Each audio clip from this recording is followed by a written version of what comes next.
I can't see the chat. 1 second. Sorry, everyone. Why not?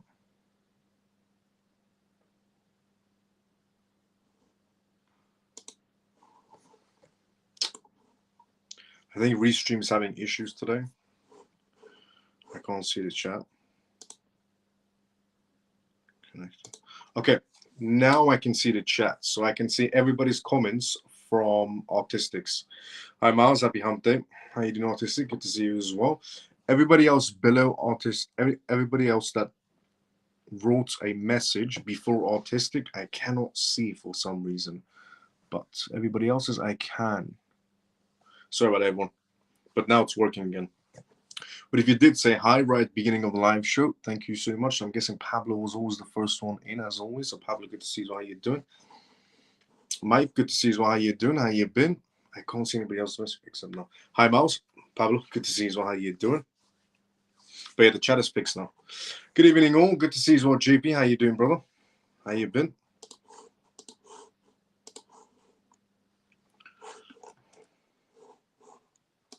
Morning, Miles. CMF. Shelly, good to see you all morning. How you doing? How you been?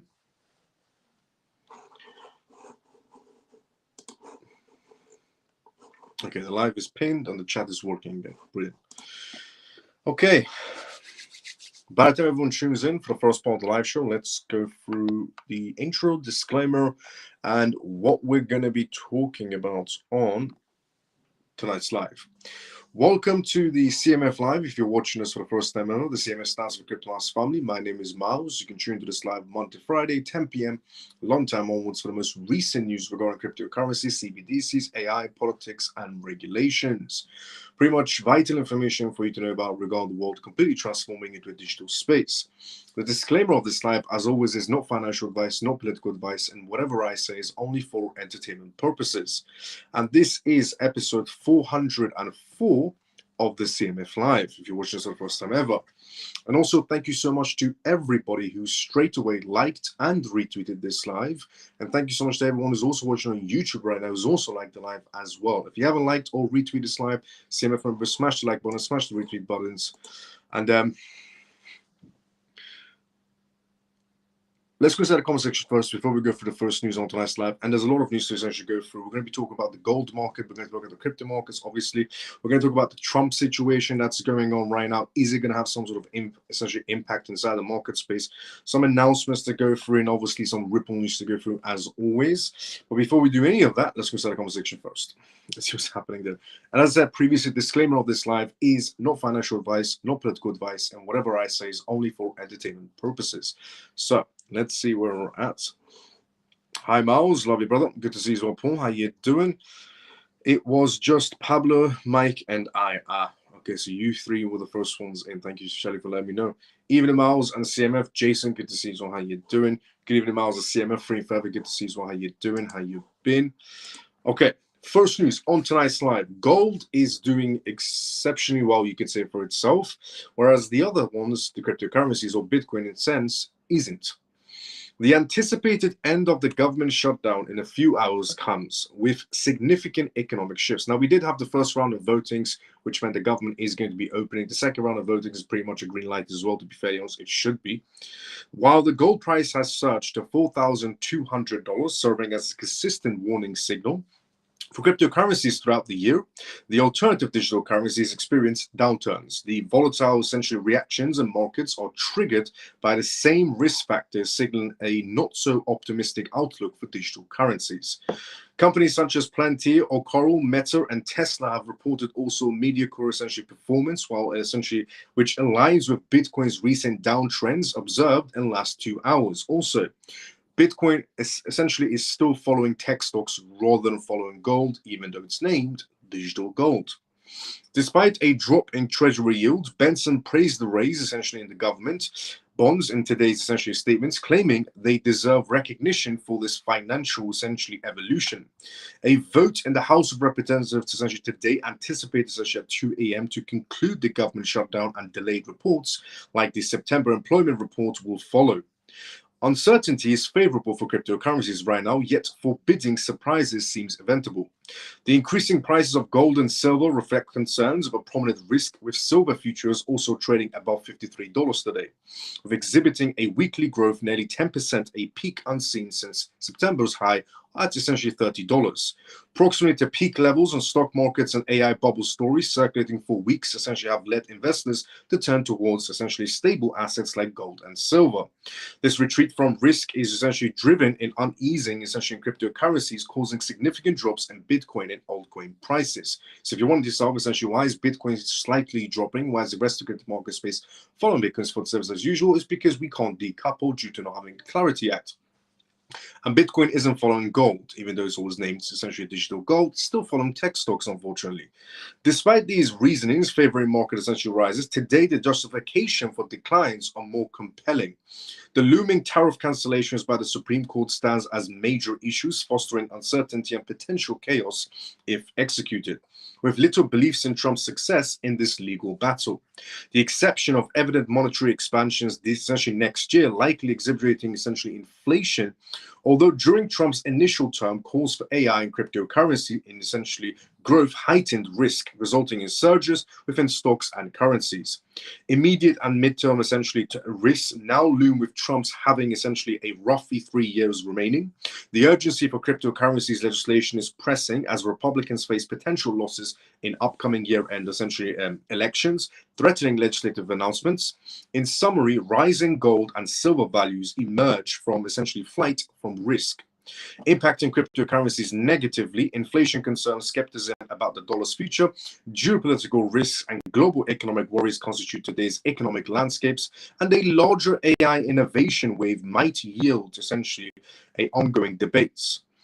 Additionally, short-term negativity emerges essentially from Democratic Party members and replies to Jeffrey Epstein's emails about Donald Trump, complicating matters even further.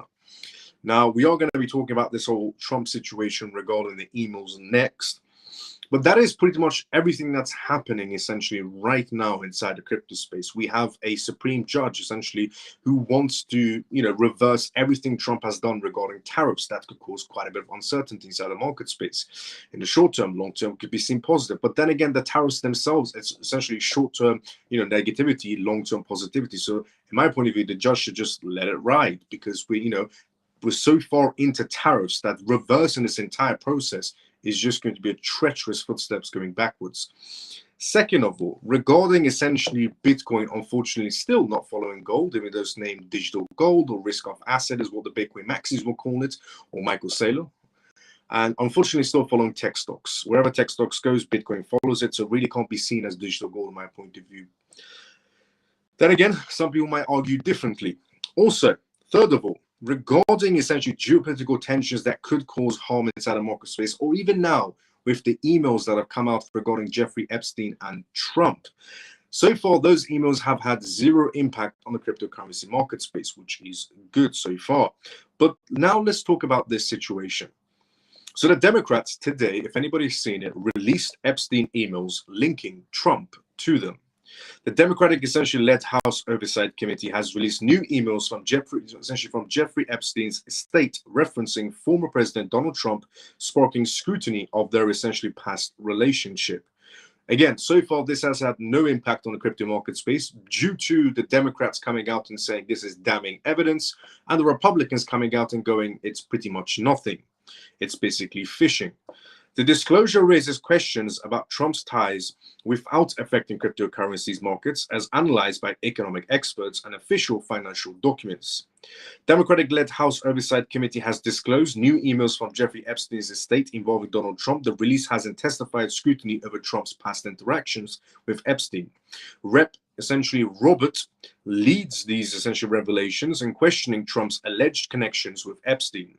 The emails reference essentially Donald Trump's past relations ignited significant political debate and public interest.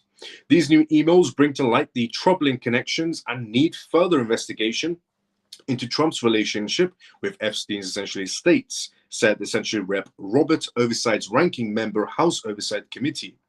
The release of these emails has primarily stirred political debates right now, with increased essentially curiosity about the nature of Trump's previous ties with Epstein. However, there are essentially no direct financial market essentially impacts recognized so far, and these emails may influence political landscape but have not affected any financial or cryptocurrency markets directly. And Trump's involvement remains largely a revolution essentially issue without essentially questionable financial repercussions. A further exploration of these emails may lead to new political insights and discussions. The release highlights the broader political dynamics at play but doesn't provide any direct financial outcomes. Examinations of past political document releases shows minimum essentially effect on the market space, unless financial dealings are essentially implicated in this matter. Current analysis finds no cryptocurrency market changes, reinforcing that this remains a political narrative. So, regarding these emails that have been released today on essentially Trump regarding Jeffrey Epstein, the Democrats are coming out and essentially saying that these are damning evidence essentially of what Trump has committed. On the Trump side, essentially they're saying this is just a hoax and a fake narrative to essentially make Trump's name bad in front of the public eye. I personally just find it interesting of the timing of this whole scenario. The Democrats had this for 14 years. The emails are true. Sorry, to rephrase, the emails are real. What's written on the emails hasn't essentially been verified as true because it's just emails between two people that hasn't been verified. Now, if it does get verified, then in my point of view, Trump essentially, if it comes out that Trump has had any sort of act in anything Epstein has ever done, then he should be put, in my point of view. And I support Trump. I've been supporting Trump for the longest time.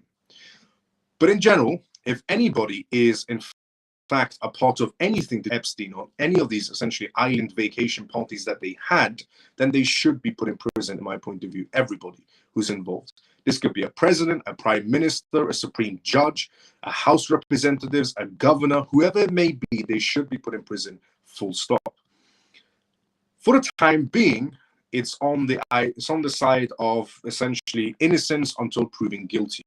So far, it's just in two emails between two people. The emails are real, no doubt about it. The emails are real so far, and what's written between them is just between Epstein essentially and the other person. So that information needs to be verified as true or not. The emails are real. The information on it hasn't been verified. On Trump's side, they're essentially, as I said, saying fake narrative and a hoax to essentially slander Trump's name. On the Democratic side, they're saying this is damning evidence. In my point of view, if it is true, and Trump did commit anything, because more documents are apparently going to be released. If more documents get released and something is true, Trump did commit anything to another human being on any of those essentially, island parties, then he should be put in prison. And I think personally that Trump should drag down anybody else with him. If it does come to out essentially that everything that's said on those emails is true, then I personally think that Trump should essentially drag down everybody else with him. Honestly, do one last good thing. Just drag down everybody else, whoever it may be, as I said, a supreme judge, a governor, a mayor, a politician, a prime minister, a business CEO, whoever it may be. Trump, if it is true, just drag down everybody else with you. And all of you should go to prison collectively, in my point of view.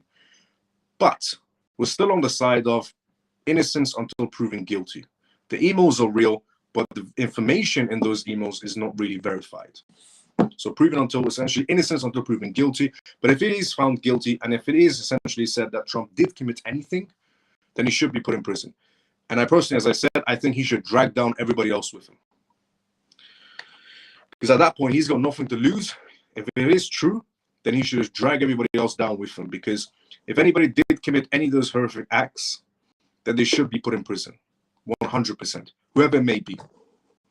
Now, so far, it's had zero impact on the crypto market space, but it's because the information is not verified. One side is saying it's damning evidence. The other side is saying it's just fake narrative hoax. Let's just see how things plan out going ahead.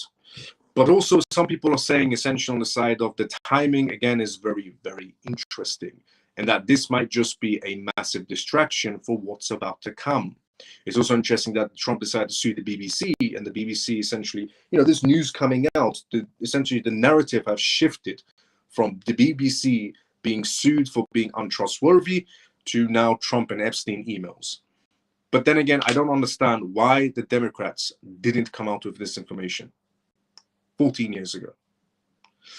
Now, moving on from this to a $50 billion investment in AI data centers. So yesterday we talked about SoftBank pulling essentially a $5.9 billion essentially deal away from NVIDIA because of AI essentially bubble burst.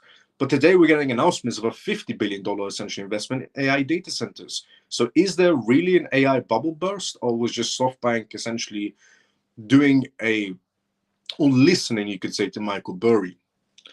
Before we talk about that, let's go to the comment section first. Let's see what's happening there, and then we'll go straight into the next news. Good evening, Miles. It's CMF Free and Forever. Good to see you. Well, how you doing? Jason, good to see you. Well, how you doing? Ray, greetings, Miles. It's CMF. Good to see you. Well, Ray, how you doing? How you been? Hello, Miles of family. Comatose, good to see you. Well, how you doing? Do you think XRP ETF will make the price go up because it's done nothing to the price of Solana? Well, they're expecting it to go up, but Solana's ETF wasn't really an ETF either. It was passed through a weird way. Good evening, Miles. Hope you're well, mate. And hi to everyone in CMF. Adi, good to see you. How you doing? Yeah, regarding XRP, it definitely push up the price. Not overnight, but over time, will definitely push up the price. Good evening, Miles. Good evening, Miles. How are you doing? I'm doing great. Callie, good to see you. How you been? Good evening, Miles and CMF. Manny, good to see you. How you doing? How you been? Good evening, Miles and CMF. Mike, good to see you. How you doing? How you been? Hello, Miles and CMF members. Scott, good to see you. How you doing? Evening, Miles and CMF. Good times ahead are coming soon. Facts. Let's go. Regarding crypto space. Absolutely. Hi, Miles and CMF. Stormy, good to see you. How you doing? Miles, why drag down everybody else with him? If we're the reverse, the narratives would be that they were after Trump. Not good. Trump's effort to hide things concerns me.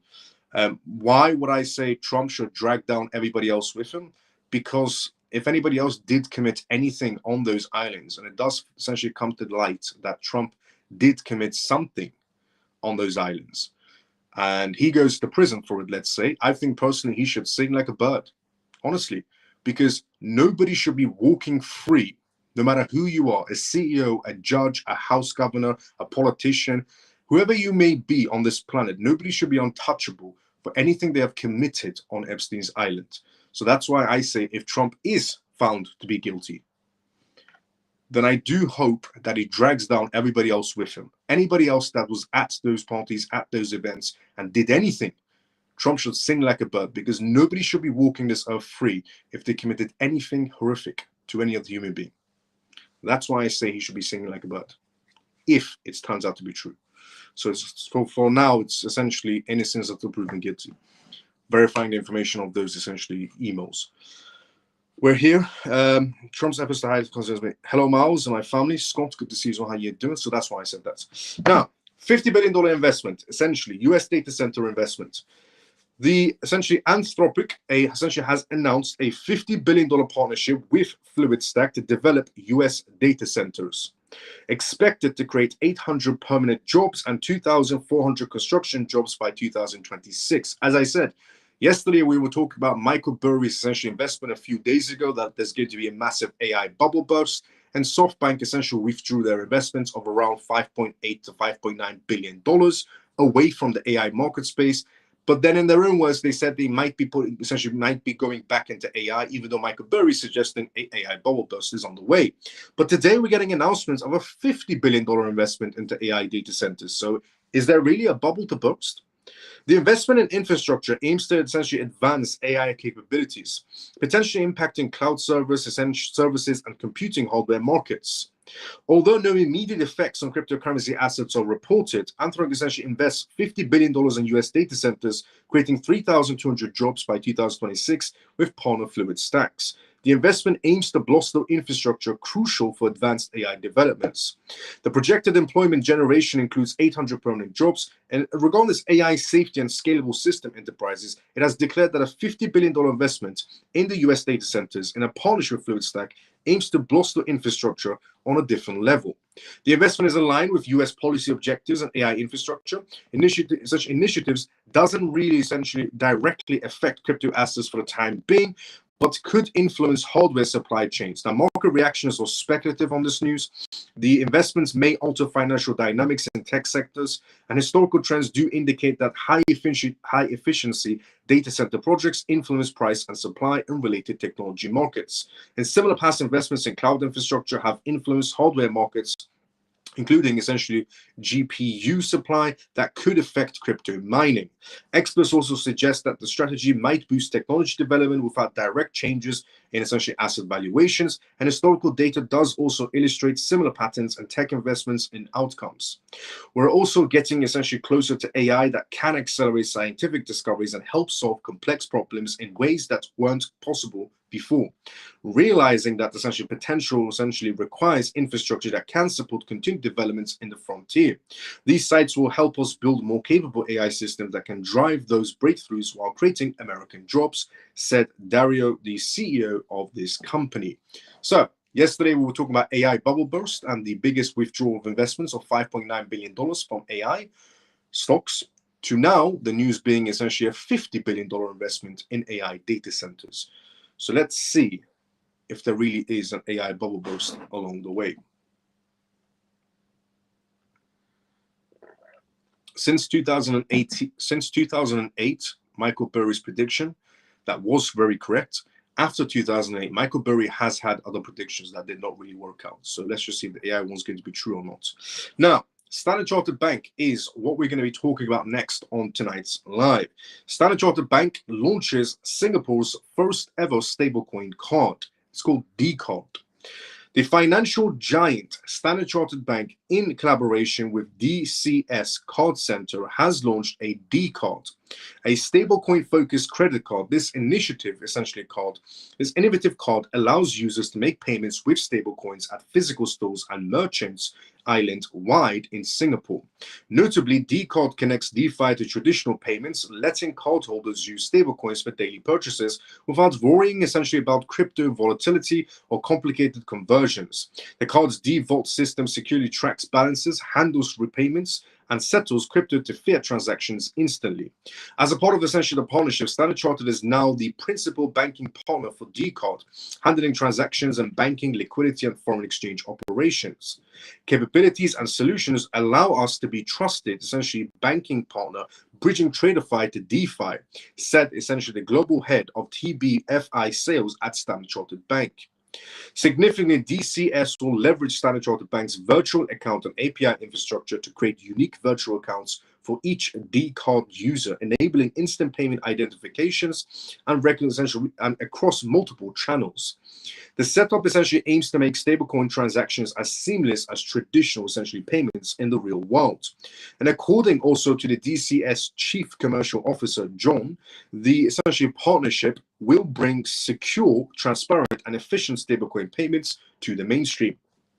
It intends to essentially tackle a major crypto essentially issue, slow and complicated digital fiat conversions, and D-Card combines retail payment speed with blockchain efficiency, essentially making transactions seamless. While the D-Card pilot is launching in Singapore, Standard Chartered plans to roll out to other markets also soon. This project showcases Singapore's growing reputation as a hub for digital payment innovation as more essential institutions adopt blockchain-based finance. This partnership also is in line with other continued efforts to offer banking solutions for innovative fintech partners, stated essentially the head. Interestingly, Standard Chartered Bank's D-Card aligns with Singapore's growing support and acceptance of stablecoins, with the Monetary Authority of Singapore establishing a robust legal framework for stablecoins under the Single Currency Stablecoin Regulation back in 2023. The country has become a leader inside the crypto space for the longest time. D-Card is launching aimed rapid stablecoin growth with digital dollars combining essentially crypto speed and fiat stability. The global market has surged over $301 billion. Essentially, analysts predict that the supply could exceed $2 trillion by 2028 as regulated payment alternatives gain traction. This framework targets stablecoins pegged to Singapore's dollar or G20 or G10 essentially currencies, with essentially requirements including one-to-one reserve maintenance, limited issuance, and activities and initial operations solely from Singapore. The nation has seen several changes in the stablecoin sector in this last year, and these changes include the introduction of a subsequent essentially platform expansion of the essentially SGD or the SGD pegged stablecoin backed essentially by DBS Bank and Standard Chartered Bank. This is quite a big announcement from Standard Chartered Bank, releasing some sort of a stablecoin essentially payment card. Now, this is pretty much the first bank that has issued something on this level, because this is a traditional bank. Let's not forget, Standard Chartered is a traditional bank essentially launching this type of feature. So it's quite a big play for them. This isn't, for example, a crypto exchange that's releasing this essentially. Also, can everybody hear me and essentially see me? Because I feel like the live is lagging. Just out of curiosity, put a thumbs up inside the live chat if you can see me and hear me, because I feel like the live is lagging, but it might just be lagging from my side, to be fairly honest.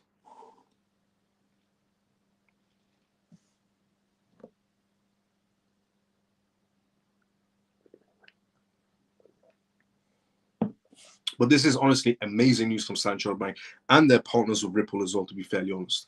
Now, before we go through the next news, which is regarding Coinbase's X, essentially Goldman Sachs hire, let's go to the comment section first. Let's see what's happening here. Let's see what's inside the comment section. We were here, I think. Hello to my family and Miles, good to see you. What's going on? How you doing? Hi, can you see a 3-digit XRP price by the end of 2025, or is that pie in the sky prices?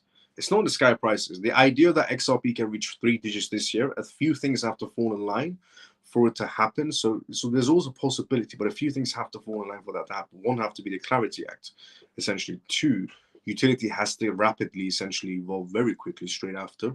And three, the ETFs could give it that edge as well to that jump, but then the utility part will take over in quarter 1, quarter 2, quarter 3, and 4 in 2026. So nothing's out of the reach, is what I would say. I agree with you. I'm just asking. Let's go, Scott. Facts, hands off those kids. Weirdos, lock them up. All period. Dot period. 100%. 100%, I agree.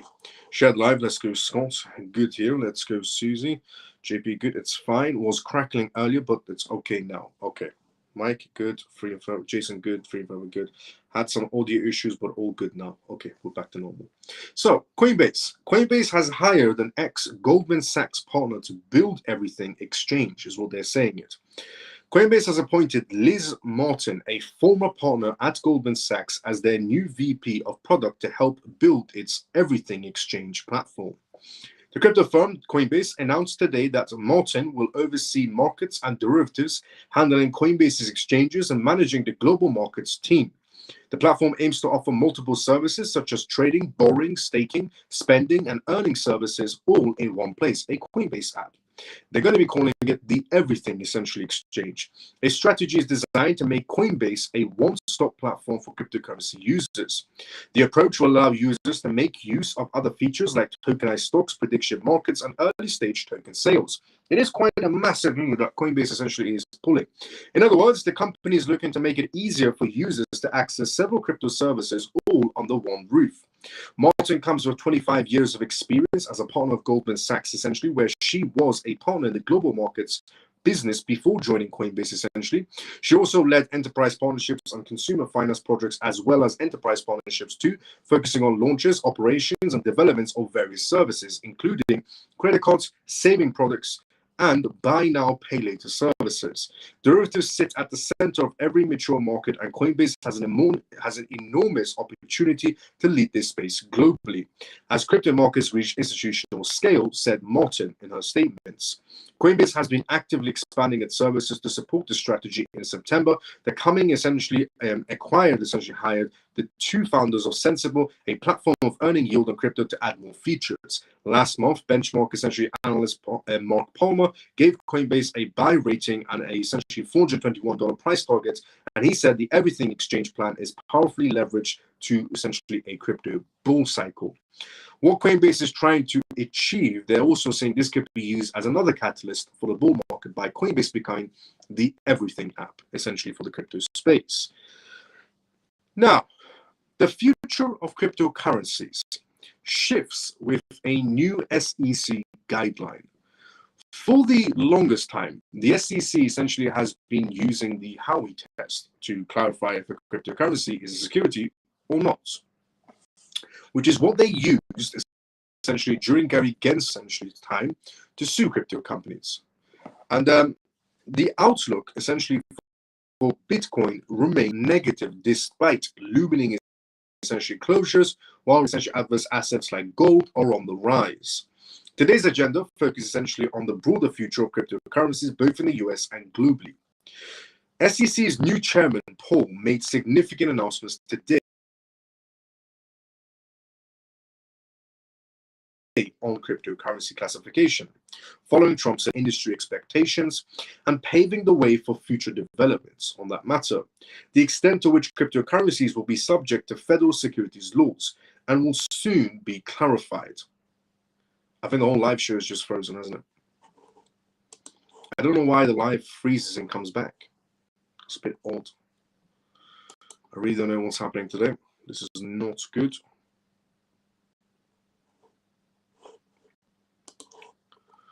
Honestly, Virgin Media broadband is becoming the worst broadband to ever exist. And that's just from personal, essentially, from personal use. I don't know why Virgin Media's broadband is this horrific. It used to be one of the best, but now it's just, from my point of view, one of the worst. I hear crackling. XRP is slow, methodic, and solid. We are in the right place at the right time, doing the right thing, just my humble opinion, not financial advice in my way. Thinking out loud. Let's go, Scott. I hear crackling. Also, it could just be restream as well. I don't know what's going on, I'll be honest.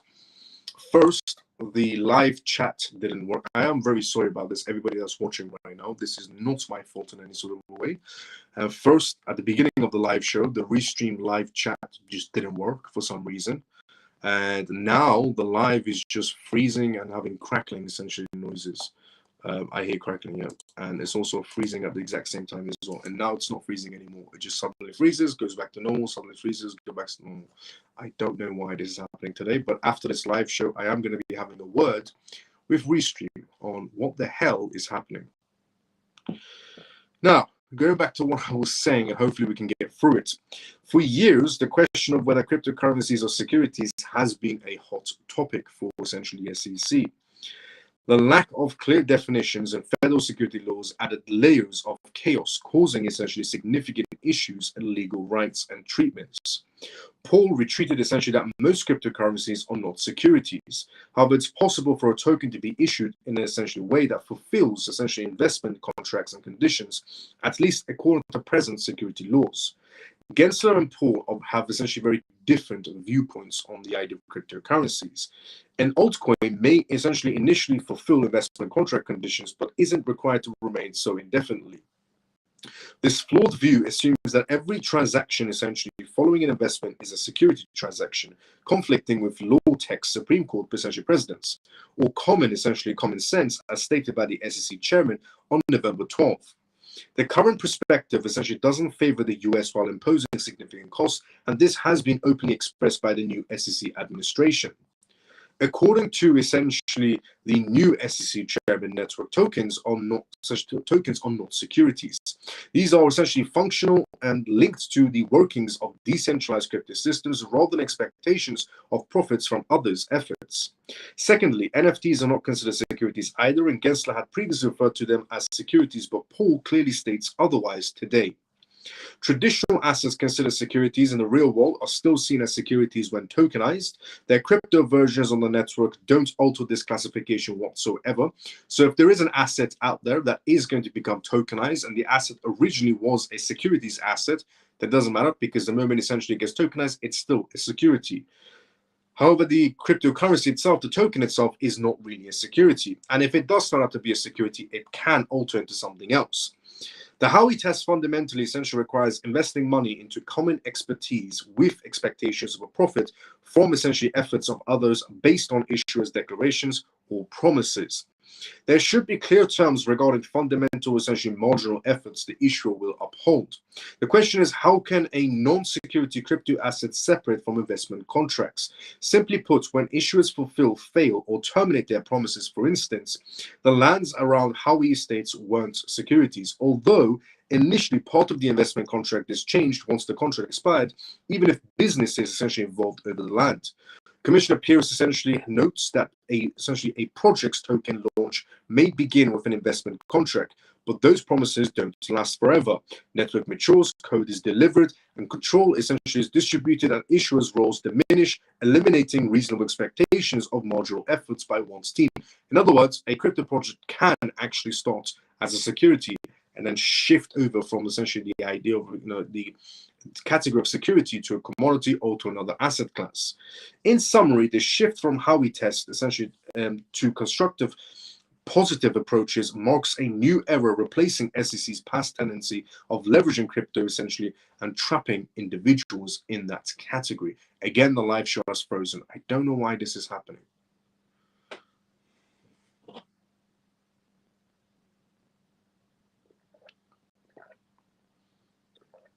I don't know why the live show keeps on freezing, I'll be honest, but I am genuinely going to be having a conversation with Restream after this live, because this can't happen tomorrow or the day after. Now, moving on from the SEC essentially actually coming out and suggesting that they're no longer technically going to be using a Howey test to clarify assets anymore and trapping them in some sort of a way, to BlackRock. Again, we're going to be talking about quantum computing, because this time around, it's BlackRock that's talking about it. So, BlackRock eyes quantum risk in Bitcoin ETF disclosure.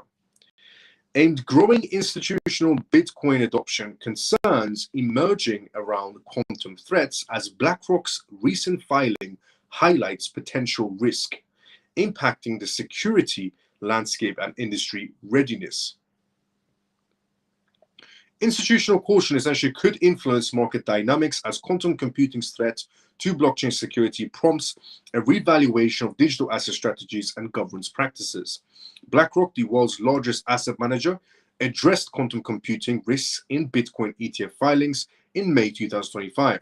This marked the first instance of BlackRock's incorporating such technological essential concerns, reflecting a long-term approach to manage risks associated with digital assets. The consideration of quantum computing risk by BlackRock and other institutions highlights the evolving essentially challenges in the cryptocurrency sector and the need for enhanced cryptographic securities. BlackRock, the world's largest asset manager, addressed quantum computing risk in its Bitcoin ETF filings, and this marked essentially the first instance of BlackRock's incorporating such technological concerns and coming out with this news. Larry Fink, the CEO of BlackRock, said, "A sufficient powerful quantum computer, if developed in the future, could undermine the viability of cryptographic algorithms that protect digital assets such as Bitcoin." The CEO of BlackRock, Larry Fink, coming out and saying essentially that Bitcoin can become compromised with quantum computing. He said, if we get to a level of quantum computing, then it is a worry that Bitcoin will be affected. And this is coming from the CEO of BlackRock. Key players essentially involved include industry leaders, BlackRock and MicroStrategy's Michael Saylor. BlackRock flagged essentially quantum risk as a potential threat to cryptographic securities, while Saylor emphasized that Bitcoin's strategic reserve role. Institutions like JP Morgan also expanded cryptocurrency holdings, indicating ongoing interest. Institutional reactions have triggered a nuanced response inside the Bitcoin market right now. While there were significant ETF outflows and an increase in whale accumulation exceeding 36,000 Bitcoins was observed, indicating strong institutional interest despite essentially apparent risks. Potential financial outcomes include market reactions to regulatory developments and advanced in post-essentially quantum cryptographics. Now, as essentially regulators push industry-wide standards, institutional essentially confidence could either strengthen or face challenges due to the perceived technological vulnerabilities in Bitcoin's chain. Past events like the 2021 lunar collapse saw abrupt institutional outflows due to risk aversion. However, the 2025 scenario is more nuanced, considering microeconomic and technological factors, highlighting caution, engagements, and unlike historical exodus trends. And according to experts and analysts, embracing post-quantum standards could encourage institutional inflows. Data suggests that long-term infrastructure maturity, including essential risk management, remains pivotal in sustaining institutional interest in technological landscapes. So, Larry Fink, CEO of BlackRock, coming out and saying that he does actually have a worry that there is a possibility that Bitcoin could be a weak play in the long run regarding quantum computing. He said if we get to quantum computing, then he definitely worries that Bitcoin will definitely be impacted. That's come from the CEO of BlackRock, the #1 Bitcoin ETF holder. Not himself, but for his clients. And on the topic of Bitcoin vulnerability, quantum computing, and Larry Fink, MicroStrategy. MicroStrategy stock, MicroStrategy is the #1 corporate Bitcoin holder. Its stock today essentially fell roughly about, not today, but in general, fell roughly about 60% aimed Bitcoin's volatility. Strategy Inc. stock has plummeted 60% from its peak, driven by Bitcoin's price drops impacting their reserves, as confirmed by their recent official website release. Their stock decline raises concerns about cryptocurrency volatility and its influence on corporate financial strategies, with mixed reactions from the investor community and no immediate regulatory changes.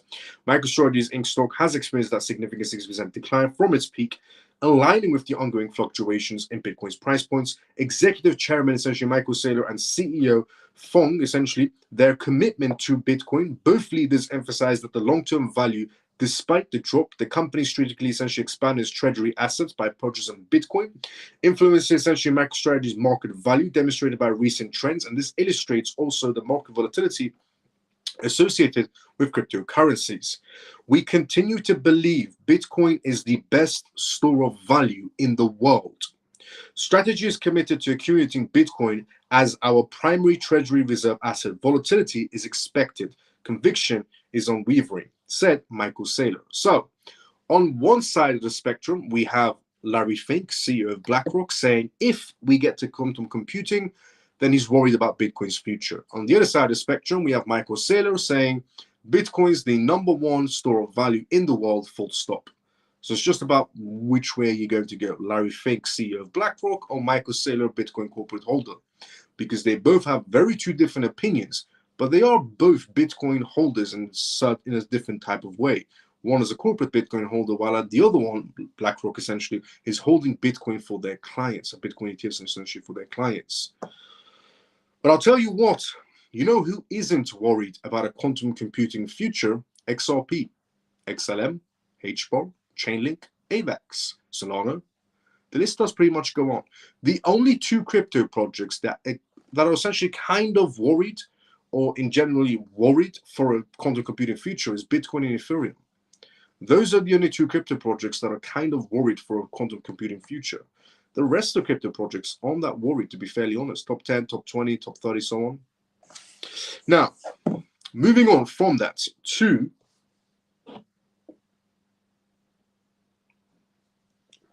on-chain leading approaches $19 billion peak. So we're going to talk about Visa for a second, but before we do that, actually, let's go inside the comment section first. As I said previously, this is live, which means if you do have any questions or comments, go for inside the comment section.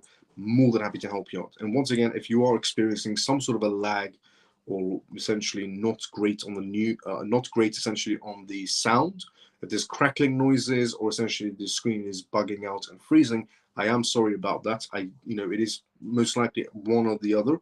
It's either the platform that I'm using, Restream, that's causing this issue, or it's Virgin Media Broadband. It's either one. Let's see what's happening inside the comment section before we do go through the essentially next news on tonight's live. Let's see where we're at. And Peg, good to see you as well. How you doing, Peg? How you been? Hi, Miles. Richard, good to see you as well. How you doing? How you been? They must be bugging the show. Let's go, Jason. I hear crackling. Miles, your thoughts if you have nay on XLM, XDC, HPRO, and HOT? I think they're all great projects in their own aspects, to be fairly honest. Hit the like button. Let's go, Scott. Share the live. Let's go, Scott. If you think we have the best crypto group online, drop a 100. Let's go. Facts. We definitely do. Let's go, Jason. It's not frozen for me. Okay, so it's just frozen for some people. I might help my own XRP investments by approaching some Evernorth, just thinking out loud. If you want to, Scott, I would preferably, I would go for XRP straight, but if you want to do that for yourself, why not? Now, on-chain leading and Visa. On-chain leading markets reached a new peak, essentially, of $18.7 billion And Visa essentially views this as just the beginning of a digital payment world. The payment giant released an October report projecting that on-chain lending could reach $40 trillion in the coming years. That represents a potential 2,100% X increase from its current levels. The projection essentially rested on one core thesis, and stablecoin serves as the funding backbone for the programmable crypto markets that can tap into traditional finance. Visa's framework positions stablecoins as settlement rails rather than just payment tools. The report noted that lenders essentially deposit USDC or USDT into smart contract pools. Borrowers post collateral and represented via crypto. Smart contracts automate interest calculations, monitor collateral values in real time, and trigger liquidations essentially when necessary. The model already existed in production. Maple Finance operates institutional credit pools funded primarily by USDC with on-chain transparency and structured risk management. Figure Markets uses essentially as provenance to blockchain to tokenize home equity loans and other essential receivables and settling them with stablecoin style essentially instant finality. Now, other essentially payment platforms are also coming forward as well regarding lending and essentially borrowing services out of crypto sector. The market space is rapidly growing. The idea of essentially using your cryptocurrencies as collateral and borrowing against them, it is catching on, and they're expecting that market space to reach about $30 trillion moving forward, essentially. The report assumed that compliance-ready stablecoins are real-world assets that fit existing AML and securities frameworks, particularly after the Genius Act created in the US as a regulatory framework for stablecoins. And on-chain essentially lending has processed over $670 billion so far in lending in terms of stablecoins. Monthly volumes reached essentially $51.7 billion in August 2025. Active loan balances averaged around $14.8 billion, with Aver and Compound accounting for 89% of the August volumes. The activity concentrated on Ethereum, Polygon, Base, Arbitrum, and Solana blockchains. Visa's 40 projection tied on-chain lending essentially to real-world asset tokenizations, and the real-world asset market essentially has grown from $5 billion in December 2023 to $12.7 billion as essentially of the current date. You can genuinely see that the crypto market space day by day is growing without a doubt. Now this is Visa coming out, suggesting that we're heading towards a $40 trillion market space just inside the lending and borrowing services of the crypto sector. So that is quite big. BlackRock's Build Fund held $2.9 billion on tokenized treasuries, while Franklin Templeton's Benji Fund added $800 million in tokenized government essential securities also. These tokenized assets could serve as a collateral in stablecoin lending markets, creating liquidity for traditional assets 24/7 global credit pools.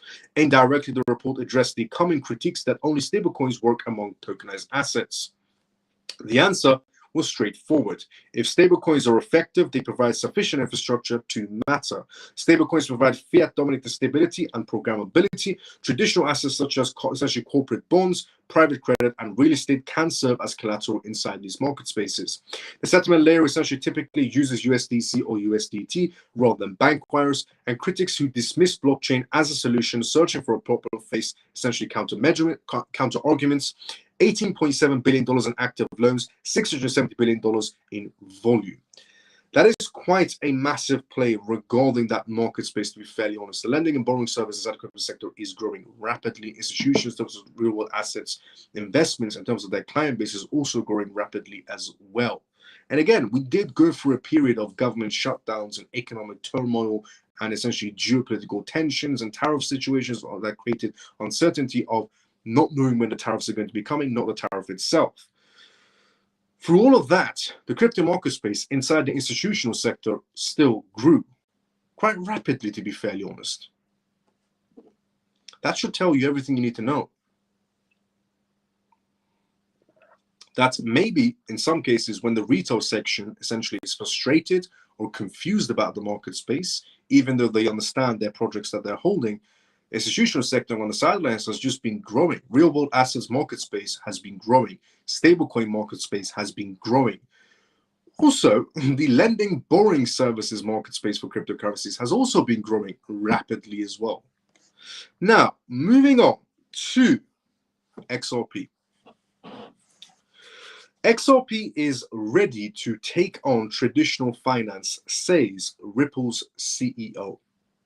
Ripple Labs CEO Brad told CNBC Crypto World in New York that XRP-linked crypto company plans to take on traditional finance.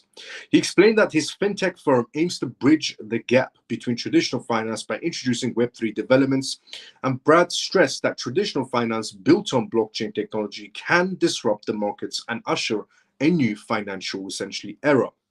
This is what Brad had to say regarding the future of finance. I want to see Ripple invest in the future and get ahead of where the markets are going, he said.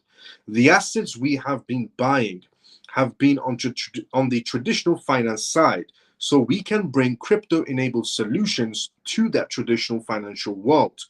The XRP-linked company is building a financial service powerhouse that traditional finance is unable to ignore. Several leading asset management firms and global banks are collaborating with Ripple. Just want to repeat that one more time. Several leading asset management firms and global banks are collaborating with Ripple for its fintech services. The XRP CEO explained that a shift is occurring in real time, and that benefits both cryptocurrencies and the traditional industry. The United States used to lean out on crypto and now we're leaning in, and I think people underestimate how big a shift that is, he said. The development puts XRP at an advantage and is an essential part of the ecosystem for everything that the company has done. The more we can build utility and really scale solutions that take advantage of XRP at its core, the more that we will be uniquely good for the XRP ecosystem, said Brad on CNBC. The Ripple's native token is now on the brink of gaining the SEC approval for XRP ETFs. It's true. We could be seeing an XRP ETF tomorrow by the looks of it, because it's going to be passed through a filing that they did through 8A, which means they can pass through due to the SEC being understaffed due to a government shutdown. There was a loophole which was called 8A, which I talked about it before any filings of 8A even happened, to be fairly honest as well. Not to brag anything at all in any sort of a way, just to let you know, if you do want to get information, tune into this live show.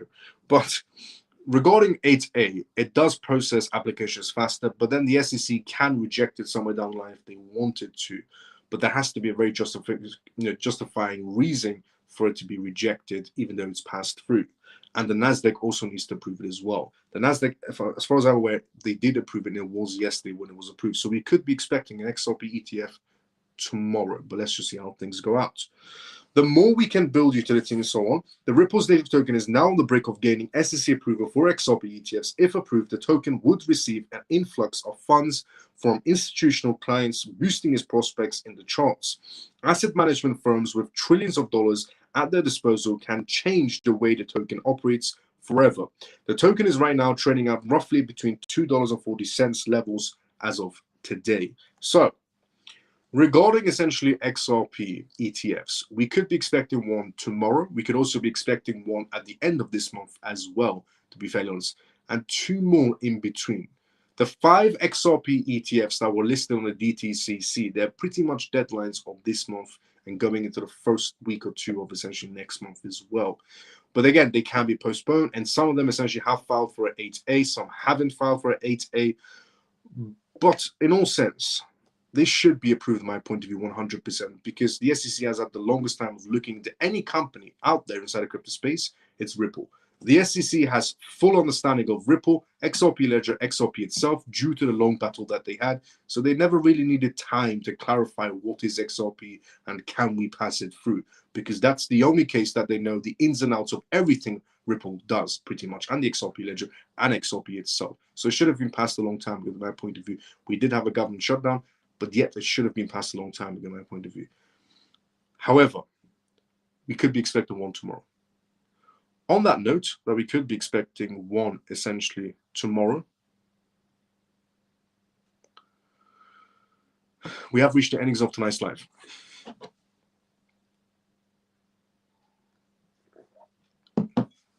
Also, there's a regarding the voting that's happening essentially for the government shutdown situation, the first round of votings which we got through, which was perfectly fine. The second round of votings should be essentially a green light as well. The first one normally is the hardest one to get through. The second one is just a confirmation. On that note, we have reached the endings of tonight's live. This was episode essentially 404 of the CMF Live. If you were tuning into this for the first time ever, I am so sorry for anybody that experienced crackling noises or essentially lags or bugs or the screen freezing on you. I will be solving this issue tomorrow, essentially before the live show with restream, so that this doesn't happen again. This was episode 404 of the CMF Live Show. My name is Miles. You can tune to this live Monday, Friday, 10 p.m. long time onwards for the most recent news regarding cryptocurrencies, CBDCs, AI, politics, and regulations. And also to let you know, I did this live show with only 3 hours of sleep.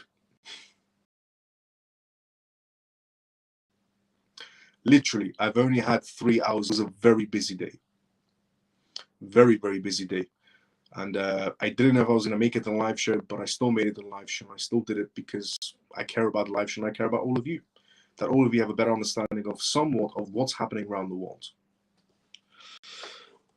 Now, before we do go, let's go inside the comment section first. Let's see what's happening there.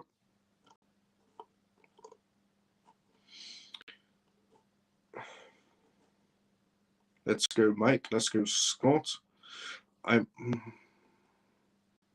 Thanks for thoughts on Evernorth. They won't be getting my dollar straight XRP. Let's go, Scott. Turn on the Congress thing. Thanks for your time. No problem, Wong. Anytime. Thanks, Miles. Enjoy your evening and see you tomorrow same time. See you tomorrow same time as well, Autistic. Great live, Miles. Thank you. Good night, Miles and CMF. Jason, see you tomorrow same time as usual. Good night, Miles. And all the CMF, thank you for a great live and news. And JP, see you tomorrow same time as usual as well. Jason, see you tomorrow same time as usual. It sounds like XRP had replaced the Fed Reserve. Let's go green forever. See you tomorrow same time as usual. Thanks, Miles, for another great evening. See you tomorrow night. See you tomorrow at the same time as usual. Thanks, Miles, for a great live. And you bring gifts of good news, Miles. Get some sleep. Let's go, Susie. See you tomorrow same time as usual. Thank you, Miles, and good night all. See you tomorrow same time as usual as well. Stormy. Mike, it's all good, Miles. It's all good. It's all good, Miles. Thank you. See you tomorrow. Let's go. See you tomorrow. Same time as usual, Mike. Good night, Miles, and the CMF. See you tomorrow. Same time as usual. Great job again tonight, Miles. Let's go, Scott. See you tomorrow. Same time as usual. Your dedication is much appreciated. Thank you. No problem. See you tomorrow, Jason. Same time as usual. I love and respect you, my brother. Let's go, Scott. Love you too, brother. See you tomorrow. Same time as usual. Thanks, Miles. See you tomorrow. Let's go, SJ. See Shelly. See you tomorrow. Same time as usual as well. Good night, Miles and CMF. Thanks for doing what you do with limited amount of sleep. See you tomorrow. Free forever. See you tomorrow. Same time as usual as well. I just turned in. My apologies. I will rewatch it. Good night, all. Lena. See you tomorrow. Same time as usual. Good night, Miles. God bless. Let's go, Cali. See you tomorrow. Same time as usual. Just turn the lights off and go to sleep. Let's go, Mike. See you tomorrow. Same time as usual. My good brother, keep up the good work. Much appreciated. Much respect for you. Let's go, Scott. See you tomorrow. Same time as usual. I will see everybody tomorrow. Same time as usual. I am also running on about 2 cups of coffee and also plus 4 espresso shots is pretty much what I'm running on. I'm running on coffee and 1 Red Bull sugar-free, 2 coffees, 4 espresso shots, and tea is the energy I've been getting today. Too many coffees I've had. Too many. I'll be seeing everybody tomorrow, same timing as usual. Everybody have a great day, or a good night, depending on where you're around the world, CMF members. The disclaimer of this live show, as always, is not financial advice, not political advice, and whatever I say is only for entertainment purposes. This was episode 404 of the CMF Live. The CMF stands for Crypto Miles Family. Tune to this live Monday to Friday, 10 p.m. long time onwards for most recent news on cryptocurrencies, CBDCs, AI, politics, and regulations. Love you all. See you tomorrow, same time as usual.